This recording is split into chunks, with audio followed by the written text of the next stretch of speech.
Hello everyone, এই প্রচণ্ড গরম থেকে বাঁচতে আমি দারুণ একটা শরবতের রেসিপি নিয়ে চলে এসেছি। আর দেখুন কি কি নিয়েছি। এখানে নিয়েছি জাড়া শক্কর মানে ওই মিছরি, কতিলা, পুদিনা আর ওই যে চিনির জল। আর এখানে নিয়েছি ব্ল্যাক পেপার, নুন আর নিয়েছি কতিলা ভেজানো। এই বড় বড় চিনিগুলো খেলে না ক্ষতি একটু কম হয়, যত ফিল্টার হয়ে ছোট হয়ে যায় তত ক্ষতি বেশি হয়। আর এটা যেহেতু গুলতে টাইম লাগবে তাই আমি আগে থেকে ওটা গুলে রেখেছিলাম। আর এই পুদিনাগুলো কিন্তু আমার মায়ের গাছের পুদিনা, আর আমি পুদিনা তুলতে এসেছিলাম আর ইনিও সাথে সাথে আমার চলে এসেছিলো। আর এখন মা দিয়েছে জালটাকে বন্ধ করে, আর ব্যাস বেরোনোর জন্য ওর মন ছটপট করছে।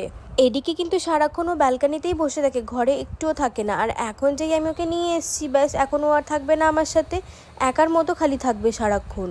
নয়তো মায়ের কাছে গিয়ে চুপ করে বসে থাকবে, আর নয়তো একা ব্যালকানিতে এসে বসে থাকবে। আমাদের কাছে থাকতে ওর কী হয় কি জানি, আমি কিন্তু খুব একটা পারেশান করি না। তো আমার তো পুদিনা তোলা হয়ে গেছে, এই ওপরে ছোটো ছোটো ডগের পাতাগুলো তুলে নিয়েছি। আর এদিকে ও বেরোতে পারছে না, ওর মাথা খারাপ। আর ও কখন ধরে চেষ্টা করছে জালটা খোলার, আর এই দেখুন চেষ্টা করে করে শেষকালে নিজে খুলে নিজে বেরিয়ে গেল।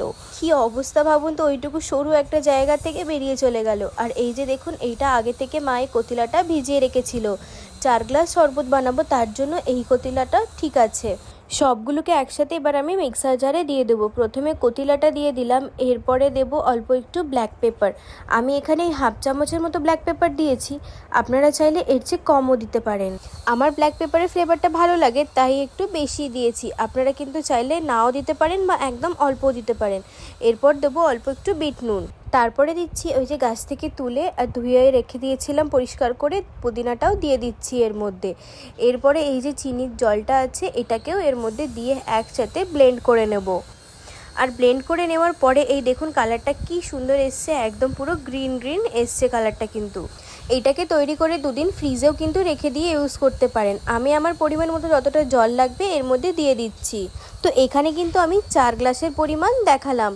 তো এই যে দেখুন আমার শরবত কিন্তু একদম তৈরি হয়ে গেছে। আর এই যে দেখুন উনিও মনে হয় শরবত খাবে বলেও ওয়েট করছে। তো এখানে আমার শরবতটা কমপ্লিট হয়ে গেছে, আমি একটা পুদিনা দিয়ে ওপর থেকে সার্ভ করেছি। আর কতটা সুন্দর দেখতে হয়েছে দেখুন, কতটা রিফ্রেশিং লাগছে। আপনাদের যদি ভালো লাগে আপনারা কিন্তু অবশ্যই এই গরমে বাড়িতে একবার বানিয়ে খেয়ে দেখতে পারেন। আর ভিডিওটা ভালো লাগলে একটা লাইক আর একটা শেয়ার করে দেবেন।